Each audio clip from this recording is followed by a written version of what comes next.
Loyalty is something that every human craves.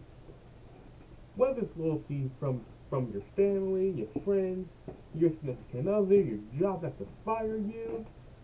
Well, loyalty is not so different in the NBA. That's why today we're looking at top 10 one-team players in NBA history. Loyalty is rare in the modern NBA and sports in general, and you hardly ever see players play their entire career wearing the same jersey. However, these NBA legends never switch teams, and that's why they have statues in front of the team arena. Here are the top 10 players who have been with one team their entire career. Number 10, Reggie Miller. Reggie Miller seemingly always made a big shot in the clutch, and he was almost always at his team's disposal. Reggie missed just 51 games over an 18-year career, appearing in 1,533 regular season and playoff games for the Indiana Pacers. It's the sixth best mark ever for most games with one team. Reggie was the main piece of the Pacers' legendary team in the 90s, which famously battled the New York Knicks multiple times in the playoffs, where Miller earned the nickname Nick Killer. Reggie led Indiana to their only finals appearance in 2000 and is the owner of seemingly every franchise record, and that's why he's undoubtedly the greatest Pacer ever. Number 9, John Stockton. Similar to Reggie, John Stockton missed just 22 games in his 19-year career. If my math is correct, that's about one game. So, hold on. So, the reason I gasped or gaped was because if John Stockton is so low, right, and he's debatably an all-time great, like, you should have him in your top 15, top 20, bare minimum. If he's this low, then who's above him? Because if he says somebody like Manu Ginobili, Game per season, including the playoffs. John played in 1,686 games for the Jazz from 1984 until 2003, which is an NBA record for games played with the same team. Stockton appeared in 98.7% of all available games, and phrases like load management and rest never existed in his dictionary. The words that were often used to describe Stockton were grit, toughness, consistency, and excellence. Between 1984 and 2003, only three things were certain: death, taxes, and John Stockton suiting up for the Jazz, dropping dimes, and bothering the hell out of everybody on defense. Number 8, Dirk Nowitzki. Dirk Nowitzki first came to America in 1998 to participate in the Nike Hoop Summit, which was in just its fourth year. Dirk erupted for 33 points, along with 14 rebounds, and led the international team to victory. Everybody's jaws dropped when they saw a 7-footer that moved like a guard, shot threes, and didn't miss free throws, like, at all. Always ready to experiment, Mavs quirky GM Don Nelson was quickly enamored with Nowitzki, and he traded for him at the 1998 NBA Draft, while the Milwaukee No. First off, the Milwaukee Bucks got fleeced. Yeah, they got fleeced. with Nowitzki, and he traded. Okay, first off, this was the era. This was the era of bad haircuts. This looks decent for a man his age. This, on the other hand, these look terrifying. Like, if I saw these two guys out on the street with these haircuts, I would assume they should be in prison. I would assume that they should be incarcerated, because it's not ugly, but that looks terrifying, and I don't know what that is. For him at the 1998 NBA Draft, while the Milwaukee Bucks made the biggest mistake in franchise history for trading him away. It took a few moments, but Dirk was soon replicating in the NBA what he showed in that Hoop Summit. However, his Mavs couldn't get over the hump. Either San Antonio, Sacramento, or Phoenix, there was always someone with more quality, better defense, better centers, better shooters. Then in 2006, they finally beat them all in the West, only to lose 4 in a row to Miami in the finals. After they lost to the the 8th-seed Warriors in his MVP season, it looked like Dirk would be another great player that never won a title, at least not with the Mavericks. Teams called and inquired about the German, wondering how he's not looking for a trade himself. But Dirk wanted to win with the Mavericks, and Mavericks only. In 2011, totally out of the blue, Dirk and the Mavs finally succeeded, sweeping Kobe and the Lakers, beating OKC with Durant, Westbrook, and Harden, and then avenging the 2006 Finals loss against LeBron and the Heat. Next year, Dirk was a free agent, and the Mavs lost most of their championship team. And then Kobe called. Asked how's the wife, how's the weather like, and would Dirk like to team up with him in LA? Listen.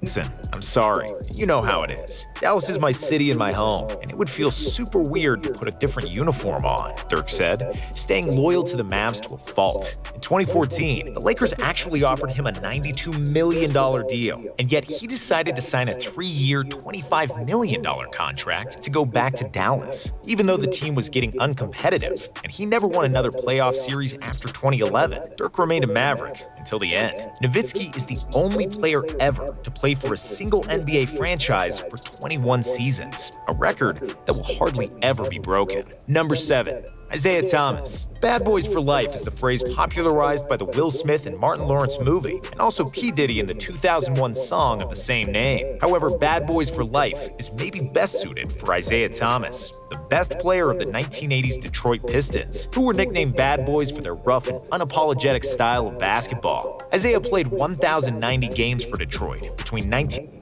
Also, I would like to say something. For those people, mostly people over the age of 50, whoever saw a game of, whoever saw an NBA game in the 80s, 90s, early 2000s, they always say that LeBron can't handle the physicality of the 90s. There was no physicality. There was just a lot of fouls. It was less physical and more of, if I put my foot where he's going to land, he will fall. Like, no one's fouling each other. It's more of, they're trying to punch him, but they miss. He's trying to break his ankle, but he missed.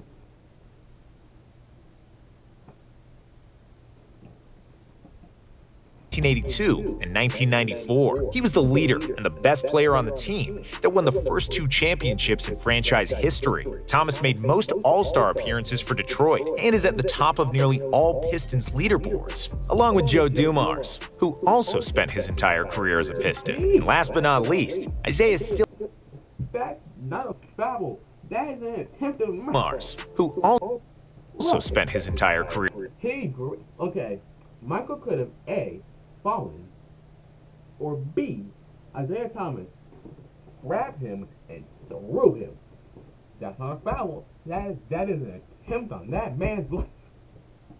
Career as a Piston. And last but not least, Isaiah still hates Michael Jordan. He really is a bad boy for life. Number 6. Steph Curry. In 2015, the Golden State Warriors had won their first NBA championship in 38 years, and Steph Curry was making $10 million a year and was without any doubt the most underpaid player in the NBA. In 2017, he was earning $12 million, and his underpaid status was even more pronounced. Since then, Curry has signed not 1, but 2 Supermax deals, which will net him almost $60 million in 2026 alone. But even though he got his bag and then some, it's arguable that Curry is still underpaid. From the tactics perspective, this skinny light-skinned dude completely changed how basketball is played forever. The Warriors franchise value increased from $750 million in 2014 to almost $5 billion in 2021. Golden State was often considered the 4th best team in California, and now is one of the most respectable organizations in the NBA. Yeah, Joe Lacob is a great owner, Bob Myers is a capable GM, and Steve Kerr is an excellent coach. But don't get it twisted, the Warriors wouldn't be where they are today without Steph Curry, and his baby face is the first thing anyone thinks of when you mention the Warriors from Golden State. Number 5. Actually, I don't. When I think of Golden State, I think of Draymond Green choking at Rudy Gobert. 5. Tim Duncan. Tim Duncan was great, and he was quiet. He was quietly great, and his greatness almost flew under the radar, just the way he preferred. Duncan was the best power forward ever, and has quietly dominated the league for years, with no controversy, no insane dunks, no constant media appearances. And despite being a permanent habitant of all NBA teams, and a bona fide superstar, he was never above the team, and he quietly accepted whatever portion of yelling stew Coach Pop had in store. And when other players saw that Duncan is being screamed at without saying a word. So hold on. This video was like 6 minutes. I've been talking for around 4. I'm sorry, not really though. Have y'all ever seen a picture of a young Coach Pop? Whenever I look at this man's face, that's rude. Whenever I hear his name, I think of him looking like this. I've never seen a young Greg Popovich. I've never seen one. Yeah, longer hair, but like I've never seen a young, not old is a word, elderly Popovich.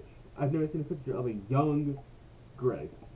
They also had to shut the hell up and follow suit. This allowed Coach Pop to become one of the greatest coaches in NBA history, and their unique relationship set the tone for the famed Spurs culture and paved the way for 5 championships. Duncan stayed with the Spurs for 19 seasons and 1,643 games, and during his era, the Spurs were the most successful and winningest franchise, not just in the NBA, but in all major American sports. Honorable mention goes to David Robinson and Manu Ginobili, who also played only for the Spurs in the NBA. Number 4. Larry Bird. There are a few players that are synonymous with one franchise, the color of the jersey, and some of the most legendary moments in team history. Rare are the players who are more symbiotic with one team than Larry Bird was with the Celtics, where he spent his entire playing career. Bird's legendary rivalry with Magic Johnson turned the Celtics and Lakers games into a must-watch spectacle and the biggest storyline of the 80s. In 1,061 games for the Celtics, Larry proved that he's the best shooter who ever lived by the time of his retirement and one of the greatest players in NBA history. Number 3. Magic Johnson. That was short.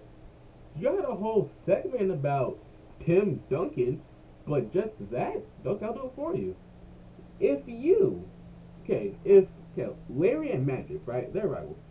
If your rivalry was so good and so like excellent, it doesn't work for that. If your rivalry with one player was so extravagant that it made 2 teams straight up arch nemesis. That's not a word. That it's not a word. Hold on. Okay. Bird and Magic are the Lakers and Celtics, right? If you think of Lakers v Celtics, you think of those two. It could be 2050. You can hear Lakers, Celtics. Who do you think of? Larry and Magic.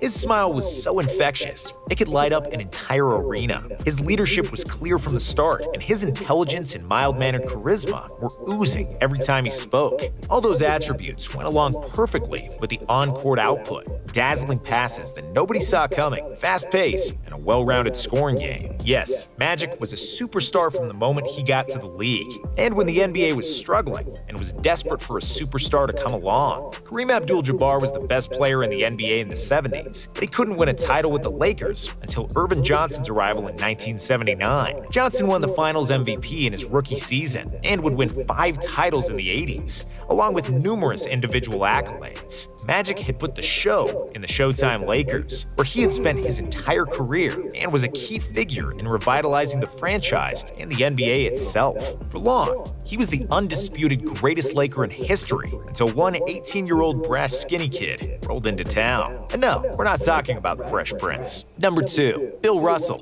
While Larry Bird is probably the best overall player that suited up for the Celtics, he's not the greatest. That title belongs to the iconic Mr. Bill Russell, who is probably the greatest winner in sports history. 11 titles in a 13-year career are something that will never be repeated, and is the only statistic that needs to be mentioned with Russell. Honorable mention goes to John Havlicek, who is another Celtics legend to spend his entire career wearing nothing but green. Hondo won 8 titles with Boston, including 13 All-Star appearances, and he is the all-time leader in games played for the Celtics. Number 1, Kobe Bryant. Kobe Bryant grew up in Italy, and his only source of NBA game I am not mad at that. were VHS tapes of Lakers games that his relatives would send by mail. If you don't know what VHS is, congrats. You were still very young, with a hopeful. How? Hold on. I might sound like a Gen Z kid, but how do you? Well, hold on. Like, I get how you use a VHS tape, but how do you catch a whole NBA game on this little thing? This, when I go to my grandpa's house, right? I go to his back room. I turn on. I put in this and watch Major Payne 15 times over. Right? It takes that movie a while to, get turned on. If I have to sit and wait for like 4-ish minutes and then watch a whole NBA game, and there being a chance that this thing's film rolls out, I'm done. Bright future ahead. But let's get back to young Kobe, who became a huge Lakers fan, dreaming that he would become an NBA player one day. Even though he worked out for several teams before the 1996 NBA draft, only the Lakers GM Jerry West realized what kind of talent just showed up at his gym. West, another Lakers legend, then bamboozled the Hornets to select Kobe for them. And the 18-year-old Bryant's wildest dream came to reality. For the next 20 years, Bryant's legend grew with each game. Championships, scoring titles, all-star appearances, game winners, and over 30,000 points. Kobe gave it his all to the game of basketball, and his Mamba mentality inspired countless young kids to bounce the orange ball. He spent his entire career with the Lakers, appearing in 1,566 games for the purple and gold, which is the Lakers' record, one of many that he owns. Because of his superior statistical output, longevity, and the mark he left on the franchise and the NBA in general, Kobe is the greatest Laker of all time. Amazing video, and I was just gonna ask that question. Who do y'all think, there we go, who do y'all think that the best Laker is? And again, who do you think that the best one team player is in NBA history? I'm gonna say it again. Who do y'all think is the best one team player in NBA history? Like, comment, subscribe, hit the notification bell, and please show me that y'all care enough. Have a good day.